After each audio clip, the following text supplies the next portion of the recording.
So you did it. You hit that submit button on your Subclass 500 student visa application. And I bet you're feeling that crazy mix of, phew, it's done, and a whole lot of, what happens now? Well, don't worry, that's exactly what we're going to break down today. All right, let's get right into it. That whole uncertain waiting period, we're about to flip it on its head and turn it into a super clear, totally manageable action plan. You see, the game's not over.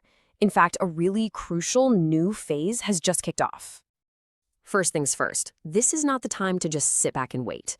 You've got to think of this as an active conversation with the Department of Home Affairs. Right now, the ball is in their court, and you need to be ready to catch it the second they pass it back. This right here, this is your golden rule. Your ImmiAccount is the one and only official channel for communication. Seriously, don't just wait for an email that could get buried in your spam folder. Make logging in a regular habit, because this is where everything important is going to happen. So what exactly are you looking for when you log in? Well, the department might pop in with a request for a few key things: your biometrics, a health exam, or maybe some more documents. And the most critical part is that every single one of these requests comes with a strict deadline, so you have to act fast. And when we say strict deadlines, we mean it. Let's take biometrics, for example. If you get a request letter for those, you have just 14 days to get them done. That is not a lot of time, believe me. So it is absolutely vital that you book that appointment the moment you see the request. And here's a massive piece of practical advice, coming straight from the source. Please do not book any flights or make travel plans. I know it's tempting to get excited, but just waiting until that visa grant is officially in your hands will save you from so much potential stress and, losing money. Okay, let's switch gears. For those of you who are already here in Australia, this waiting period is a super critical time for your legal status. Understanding your visa situation right now, it's completely non-negotiable.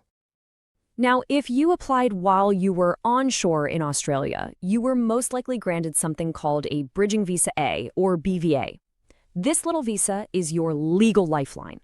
It automatically kicks in the very second your current visa expires, and it's what lets you stay in the country lawfully while you wait for that big decision. But it's so important to get what a VBA does, and maybe even more important, what it doesn't do. So yes, it lets you stay here legally, no problem. But, and this is a big but, it has one major restriction. A VBA does not let you back into Australia if you leave. Here's another warning you really need to hear. Whatever you do, do not cancel your current visa. If you do that, you immediately become an unlawful resident. That means you won't be eligible for that essential Bridging Visa A we just talked about. And that leads to a world of serious problems. And all this talk about leaving brings us to one of the biggest questions people have. Can I travel overseas while I wait? The short answer is, it's complicated. And you absolutely have to know the rules before you even think about looking at flights. Let's be absolutely crystal clear about this. If your Bridging Visa A is active and you step on a plane and leave Australia, that visa is gone. It ceases to exist the moment you're out of the country. You cannot use it to come back. Think of it as a one-way door, unless you take one more step. And that extra step is called a Bridging Visa B, or BVB. If you have a really substantial reason that you must travel, like a family emergency or something you just can't miss, you can apply for a BVB. This visa is the key. It's specifically designed to let you leave and, most importantly, re-enter Australia while your main application is still in the works.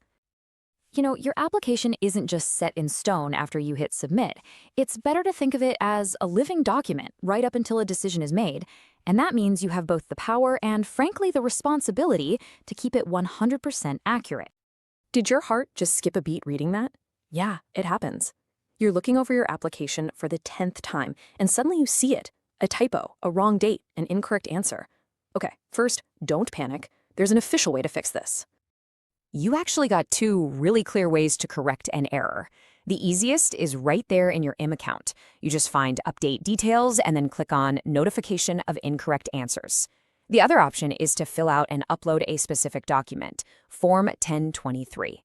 The main thing is, as soon as you spot a mistake, you get on it and fix it. Look, life happens, right? And it doesn't just stop because you're waiting for a visa. If you move house, get a new passport, if your relationship status changes, or a new baby arrives, you have to tell the department. Keeping all your details up to date is just essential for a smooth process. Okay, everybody, lean in for this one because this is huge and has massive long-term consequences.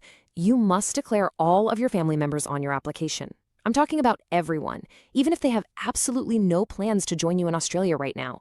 If you don't, they generally won't be eligible for a visa to join you later on. It's such a small detail, but it can literally change your family's future. So let's wrap this all up into your final action plan. Number 1, check that ImmiAccount like it's your favorite social media feed. 2, respond to any and all requests immediately. 3, know your bridging visa rules inside and out. 4, tell the department about any changes in your life. And 5, please hold off on booking that trip until your visa is officially granted. So remember, this time after you apply isn't just about waiting around. It's about being prepared, being proactive, and being precise. It's a game of diligence, and after this, you've got the rulebook. So the only real question left is, are you ready to play?